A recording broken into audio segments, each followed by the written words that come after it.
په جرمني کې یو کس و، هغه ویل چې مولوي صاحب جرمني ته راغلی یم، 9 کاله مې کېږي، خو د 2 کاله مې پر دا سر باندې وچ درد وي، پر سر باندې مې بوج وي، هر قسم ټیسټونه مې کړي، هسپتالو ته تللی او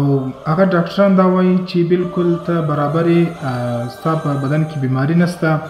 خو بیا مې هم پر دا سر باندې بوج وي، پر سر باندې مې درد وي، د ژوند څخه تنګ یم. نو چې کله دغه دعا ما ور وشوله، د الله په فضل سره 3 ورځې کې الله رب العزت هغه ته شفا ولره ورکړه.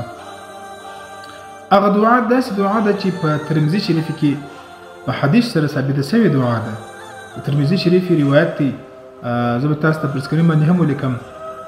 بسم الله الرحمن الرحیم، بسم الله الرحمن الرحیم، بسم الله الرحمن الرحیم.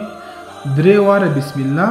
او یو واره دا دعا: اعوذ بعزة الله وقدرته من شر ما اجد واحاذر. خو د دې د ترتیب د شول څخه مخکې تاسو زه یو درخواست کوم، ریکویسټ څخه کوم چې زما اکاونټ ریپورټ شوی دی، پر دې باندې ویوز دا شی مې نه راځي. تاسې دا وکړئ، دغه ویډیو خامخا در سره شیر کړئ چې هر یو ګورئ او د اکاونټ د سره فالو کړئ. نو دغه کوم چې دعا ده، دا دعا د هر لمانځه بعده چې پر بدن باندې کوم ځای درد وي یا کوم بیماری دی وي، پر هغه ځای باندې دا سم لاس کښېږدم او دا دعا په دې ترتیب سره 3 واره بسم الله الرحمن الرحیم او 2 واره